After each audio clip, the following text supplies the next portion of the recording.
Hello, everyone, and welcome to What's Up in the Sky for May 2022.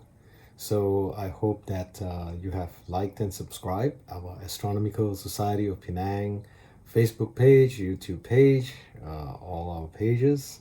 If you haven't, please do so. And please visit our website at www.astronomicalsocietyofpenang.com for our latest information on activities. And I believe that we are getting towards public stargazing events soon. So please stay tuned to the website for the most updated information. We begin the month of May with a very interesting event in the morning sky.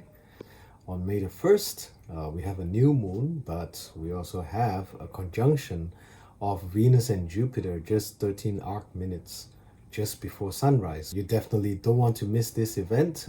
It is quite an interesting sight to see. If you missed it, you probably have to wait a while before the next opportunity comes. Let's move on to our May 2022 evening sky. So we begin the month of May with the constellation of Orion sinking in the western horizon after sunsets. The winter Milky Way also sinks gradually into the western sunset, and of course replacing it is the exciting springtime skies and the summer Milky Way, which contains the galactic core that everyone kind of enjoys observing because it's so bright. But we have to wait until almost midnight before the galactic core pretty much rises as the month progresses. On May the 2nd, there's a conjunction of the moon and Mercury. The two objects will be about 3 degrees apart in the sky. So that's the interesting evening sky event. That's pretty much the only interesting evening sky event. So the evening sky of the month of May is pretty uneventful because there are really no planets and just the moon gradually moving across the sky. There are lots of interesting features on the moon to look at. Certainly you want to use telescopes or binoculars and you can sketch what you see. The moon will progress towards the first quarter phase on May the 9th, and subsequently we'll have a full moon on May the 16th, right at the middle of the month. And then last quarter moon will be May 23rd, and we'll have a new moon again on May 30th. So 2 new moons in the month of May. The month of May offers interesting stuff for early risers. As you all probably know, if you've been following our channel or waking up early yourself to look at the early morning sky, you will see a planet parade right before sunrise. So we have Saturn, Mars, Jupiter, Venus lining up in the sky. Other than the planet parade, on the morning of May the 6th, 2022, do keep watch for meteors in the sky, as there will be the Eta Aquarid meteor shower, which offers up to 50 meteors per hour on a good night. The moon is out of the way, so this would be a great opportunity to photograph this meteor shower or observe it under dark skies free from the moon, finally. The parent comet for the Eta Aquarids is Halley's Comet. It's the ever-popular Halley's Comet that goes around the sun once every 76 years. So, and there are actually 2 meteor showers that are associated with Halley's Comet, one being the Eta Aquarids and the other being the Orionids. The Eta Aquarids is of course on May the 6th, and the Orionids will occur in late October, actually around October the 20th. So do keep watch for this. This is a good opportunity for a nice meteor shower.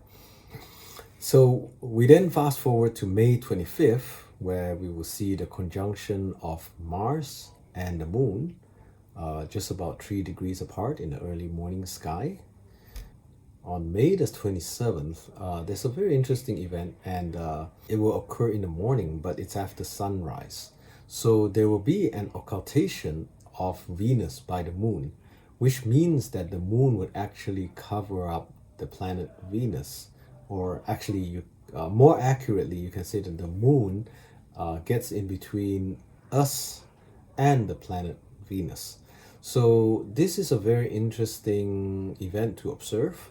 So the occultation of Venus by the moon would start at about 10:24 a.m. until approximately 12:07 p.m. So meaning that Venus begins to be blocked by the moon at about 10:24 a.m. and it takes a short while for Venus to be completely blocked by the moon. And right at about 12:07 p.m., Venus will reappear. Some details about this occultation is that Venus will go behind the illuminated side of the moon and reappear on the non-illuminated darker side of the moon as seen from the Earth. So keep an eye out for that, especially if you own a telescope.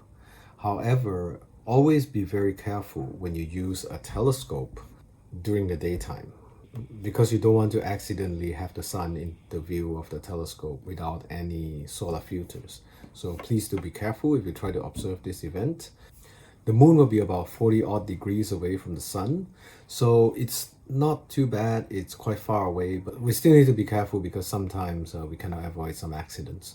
So if you do decide to observe this, and it certainly is something very interesting to observe, please do be careful, and I hope you meet with success.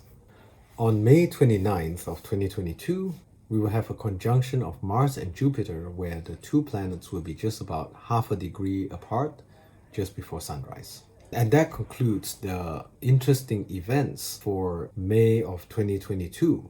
I certainly hope that you'll be able to observe most of the events. Yes, and do be careful if you do decide to observe the daytime occultation of Venus. Okay, again, if you're pointing your telescope at the sky during the daytime, please be very careful to try not to get the sun into the field of view. And I wish you all the best. And now it's time for our constellation of the month. And the constellation of the month for May of 2022 will be the Southern Cross, okay, or Crux. Okay, so the Southern Cross is actually a very recognizable constellation. It can be easily found in the south of the sky. In the month of May, after the sun sets, the Southern Cross, it will be above the southern horizon towards the east. Okay, and as the month progresses, it gradually makes a march towards the west. Okay, and the interesting objects in the Southern Cross is best seen from a dark sky site. So there's an interesting object called the Coal Sack Nebula, basically like a bag that carries coal. Okay, and this Coal Sack Nebula is not a bright nebula, it's in fact a dark nebula. So it's like a gas in front of a bunch of stars. And it so happened that this gas, okay, or kind of cloud in space is in front of the Milky Way. And so there'll be a black patch in front of the stars. Okay, so it's always interesting to observe this. The coal sack is observable with the naked eye, and it's a pretty big object covering about 7 degrees by 5 degrees, okay, which means that it's about 14 moon widths by 10 moon widths, okay. And again, of course, it's the best to view it from a very dark sky site. The Coal Sack Nebula is approximately 590 light years away from Earth, okay, and it's a very interesting object to observe in the sense that a lot of times we talk about nebula, we think about a bright nebula that's like pinkish in color or bluish, you know, and then but here this is a dark nebula, so kind of different, kind of a detraction from what we are a bit used to.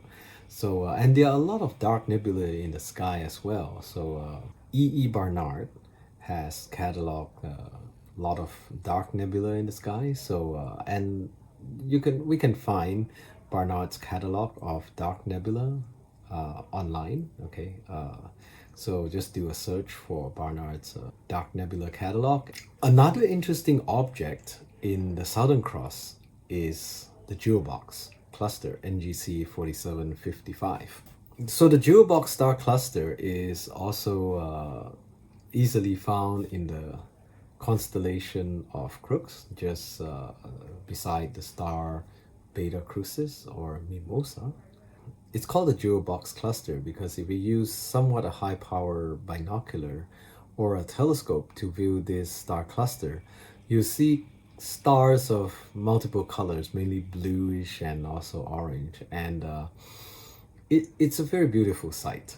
So it almost looks like you're looking at some jewelry in a box. So maybe viewing this jewel box cluster will be something sort of nice for, a couple to look at, and and of course children would enjoy all the different colors in the star cluster. It's a very beautiful sight.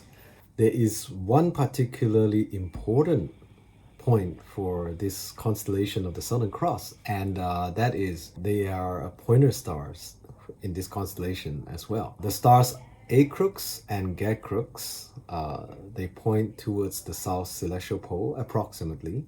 So it kind of give an indication of what direction is due south for sailors or anyone looking at the stars and seeing this constellation.